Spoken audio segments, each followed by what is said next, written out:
So the impression would be there's a little more to say about this example, bad example, and how you should keep track yourself of the stats. This is not such a difficult task because anyone can do that. And if you want to check your bets, see if you're any good, you have to compare this. You have to start off like that. And please, everyone who's about to attack the market, who's trying to win market, he should start off like that. I mean, you have to keep track and make sure your bets are okay. I mean, yeah, you just go on the way you do, but do those statistics first of all. Okay.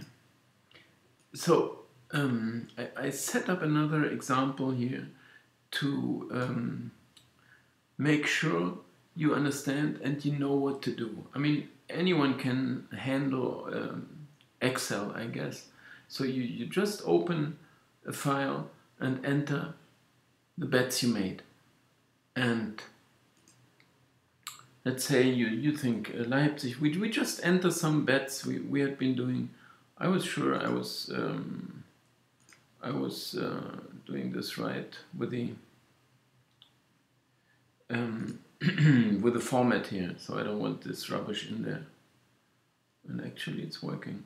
Okay, you think Hoffenheim are gonna win. You know, you just, what do you think here? What do you think here? I mean, go on, take, now it's again this rubbish. I thought I was sure I was doing this on standard.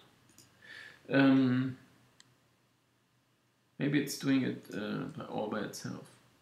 So you enter the bet you make. You can have lots of different bets, but all you need is the price for this bet, the price you're receiving. Let's say you go for Rostock, or what would you prefer? I can't see this rubbish here. Why is it always going to a number again?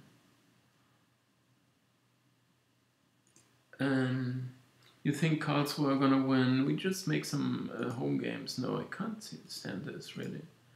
This is so annoying. So I'm do it like that.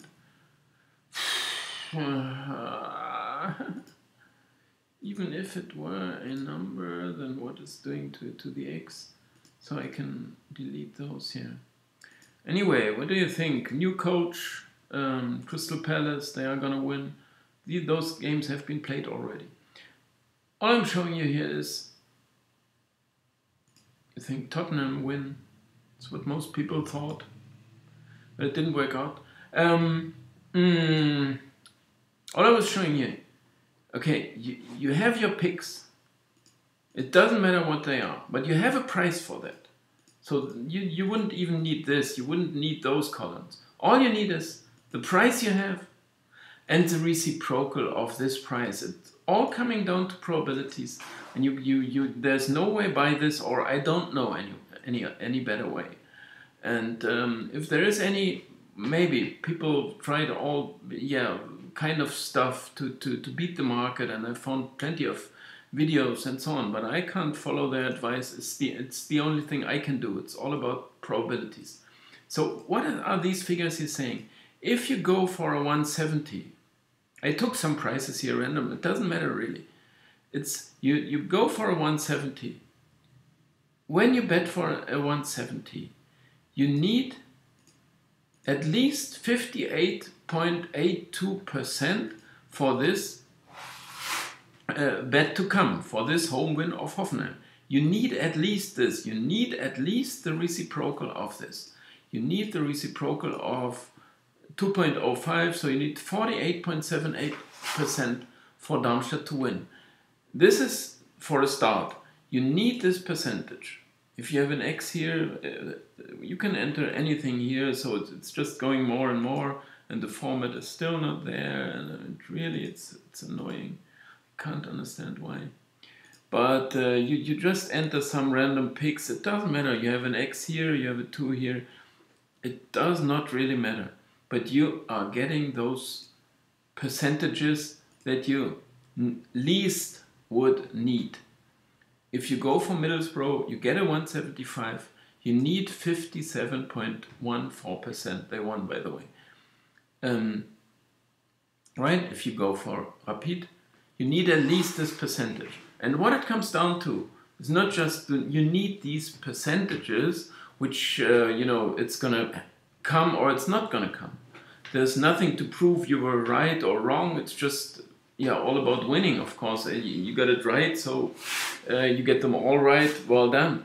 But you're gonna lose your bets as well, and any professional will know about this.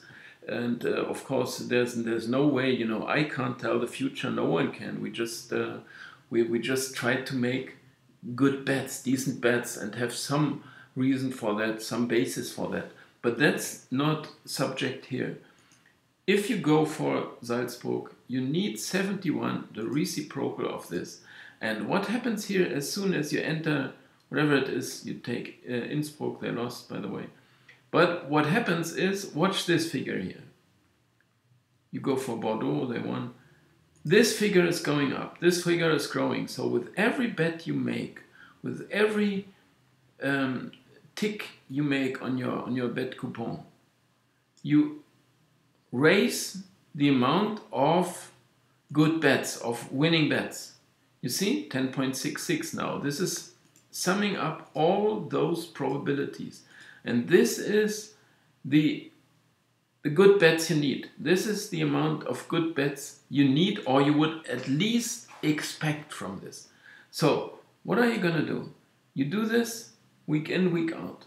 You guess Standard are going to win. So it's just, I don't know what Torino are going to win. Napoli, of course, everyone knew that. Juve.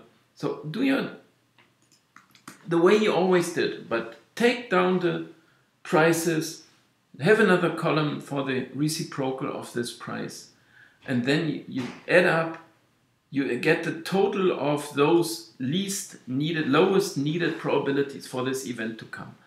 And then you have a figure here. It's 14.78 we needed. As I'm doing a random number generator here that is producing random results based on those probabilities, which are, they are somewhere here between. It doesn't matter that much, but you will see it's not the same as this. But they are based on these probabilities. But these are always, they're related to that, let's say that, right? Anyway, it's creating random numbers here, and it's making a 1, X, or 2. So you get a tick here.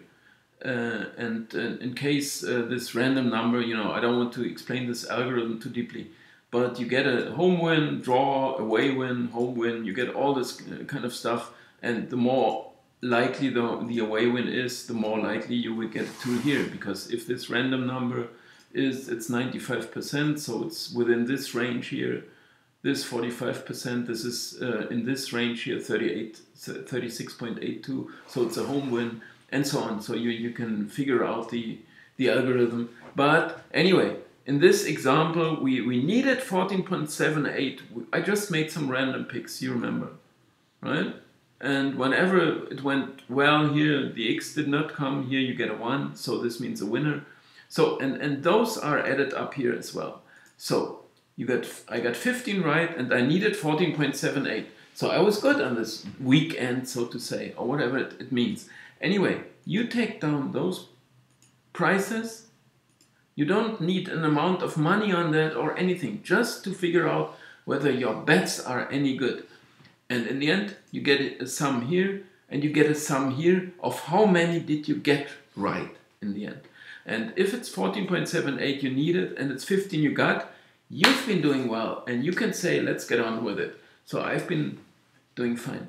And if you do this week in, week out, you will get growing figures here. So you have week 1 this, then you have next week, you have 25.78, 0.35, whatever, and you get 29 hits. So you're even happier. And take that down and track that back and follow this and see if you are any good. And this will be the ultimate proof It's not counted yet, which I have done in later statistics and so on. I've done all kind of stuff like that. It's not measuring the price that came. So you also needed an average price on that, right? If you win all those heavy favorites and you lose the big prices, of course it's not well balanced and you're not getting your money back. But this is the first step, and we don't need this other stuff. In the end, it's going to be fine. Add up those probabilities, which you easily get from the reciprocal of the price you have. Sum them up and compare them to the hits you're getting. Okay, thanks for now. I hope you learned something, you take something from that. Subscribe, please, leave a like, thumbs up, and so on. And hope to see you again. I'll be there. Thanks, bye.